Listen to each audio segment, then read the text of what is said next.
Message দেখি না বস্তা লাগে 2017 সালে মে মাসে কয়েকটি লেনদেন নিম্নরূপ। মে 1 মানবিক নগদ তহবিল 60,000 টাকা। মে 4 কুমিল্লা দক্ষিণ এলাকার নিকট প্রতি গজ 200 টাকা ধরে 150 গজ কাপড় 5% বাটায় নগদ বিক্রয়। মে 10 পাবনা শাহী বস্ত্র বিতান দহতে 10% বাটায় কাপড় 80,000 টাকা। মে 13 সদস্যরা সুদে প্রাপ্তি 40,000 টাকা। মে 15 অগ্রিম দোকান ভাড়া প্রদান 30,000 টাকা। মে 20 মালিকের মেয়ের জন্য 2,000 টাকা কাপড় প্রদান। মে 25 এপ্রিল মাসে বিদ্যুৎ বিল পরিশোধ 2,500 টাকা। উপযুক্ত তথ্য হতে নগদ অনগদ লেনদেন সাধারণ চাহিদা দাও। মে 4 তারিখে লেনদেনের জন্য ক্যাশ প্রস্তুত করো। উল্লিখিত লেনদেনগুলো দ্বারা একবার নগদ পে প্রস্তুত করো। উপযুক্ত তথ্য হতে অনগদ লেনদেনের সাধারণ যাবে। মালিকের মেয়ের জন্য 2,000 টাকার কাপড় প্রদান। এক কথায় মালিক কর্তৃক পণ্য উত্তোলন একই জিনিস। কর্তৃক পণ্য উত্তোলন যাবে নাকি? উত্তোলন হিসাব ডেবিট, ক্রয় হিসাব ক্রেডিট। তাহলে আমরা লিখছি উত্তোলন হিসাব ডেবিট, ক্রয় হিসাব ক্রেডিট। আর হলো মালিকের মেয়ের জন্য কাপড় প্রদান। 4 তারিখে লেনদেন দ্বারা ক্যাশ পেমেন্ট প্রস্তুত। ক্যাশ পেমেন্ট প্রস্তুত করতে হলে প্রথমেই লিখতে হয় প্রতিষ্ঠানের নাম, তারপরে প্রতিষ্ঠানের ঠিকানা, তারপরে যা করব ক্যাশ পেমেন্ট। কেমন? ক্রেডিট থেকে লেখা থাকে ভাউচার নাম দেওয়া থাকলে ওটা লিখে দেবো। আমাদের এখানে দেওয়া নাই, এর নামটা ডট ডট দিয়ে দিচ্ছি। কেমন? তারপরে ক্রেতার নাম আমাদের দেওয়া আছে তো নাকি? যদি ক্রেতার নাম দেওয়া না থাকে তাহলে ডট ডট দিয়ে দাও। ঠিকানা আমাদের দেওয়া আছে কুমিল্লা, এই জন্য আমরা মিল্লা জেলা লিখছি। না থাকলে ডট ডট দিয়ে দাও। তারপর তারিখ দেওয়া আছে, এটা সব সময় দেওয়া থাকবে। তারপরে প্রথম বর্ণের নাম, মানের বিবরণ, দর, পরিমাণ, টাকা আর কথায় লিখে দিবা। কথায় তারপরে দুইটা স্বাক্ষর হবে, একটা হবে ক্রেতার স্বাক্ষর, একটা হবে তার স্বাক্ষর। ওইগুলো স্বাক্ষরগুলো দিলেও চলে, না দিলেও চলে।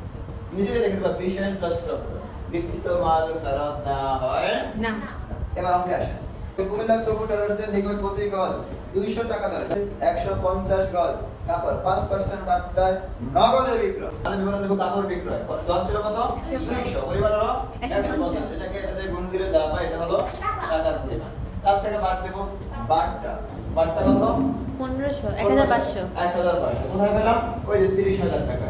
30,000 গুণন কত পার্সেন্ট? 5%। এটা হলো 1,500 টাকা। 30,000 থেকে 1,500 টাকা বাদ দিলে পাওয়া যায় 28,500। 28,500 টাকা। এটাকে লিখে দিছি 28,500 টাকা মাত্র। নগদানের নিয়ম হলো শুধু কি আসবে? নগদ টাকা আসবে। কোনো প্রকার বাকি কিংবা অনগদ টাকার পরিমাণও আসবে না।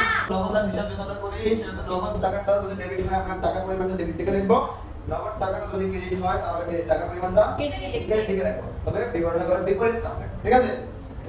বলতে প্রারম্ভিক নগদ তহবিল 60,000 টাকা। যাবে না?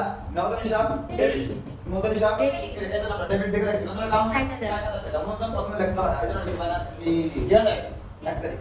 তারপরে 4 নম্বরে বলছে কুমিল্লার তপুর ট্রেডার্সের নিকট প্রতি গজ 200 টাকা ধরে 1500 টাকা 5% মাত্রায় নগদে বিক্রয়। তাহলে কি হবে? নগদ হিসাব ডেবিট, হিসাব ক্রেডিট। নগদ হিসাব ডেবিট, বিক্রয় হিসাব ক্রেডিট। এজন্য আমরা নগদ হিসাব লিখছি ডেবিটে করে। টাকার পরিমাণ লিখছি ডেবিটের দিকে, বিপরীত নাম কি হিসাব? বিক্রয় হিসাব। তো বিক্রয় হিসাব ছাড়া এখানে এত টাকা হয় কিভাবে? এটা প্রশ্ন নাকি? ক নাম্বারে পাইছি এটা। হ্যাঁ, খ নম্বরে প্রাইসে আমরা খ নম্বর করছি জন্য পাইছি। আমরা বাটটা বাদ দিয়ে দিচ্ছি। কেমন? তারপরে 10 তারিখ পাবনার শাহী বস্ত্র বিতানের নিকট পাবনার শাহী বস্ত্র বিতান মতে 10% মাত্রা কাপড় ক্রয় করা হলো। এখানে লেখা আছে তবু ট্রেডার্সের নিকট, কিন্তু নগদের কোনো কথা নাই। না আমরা দেখতেছি নাকি? বাকিতে কি নগদ বের আসে? 13 নাম্বার সজল ট্রেডার্স হতে প্রাপ্তি। তাহলে যাবে কি হবে? সজল ট্রেডার্স হতে প্রাপ্তি। আমরা কার কাছ থেকে টাকা পাই?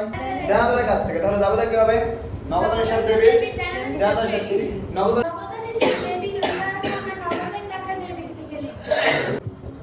হিসাব ডেবিট হওয়ার কারণে আমরা নগদ টাকা লিখছি কোন দিকে? ডেবিট থেকে। বিপরীত নাম দেনাদারের হিসাব। নাম কি?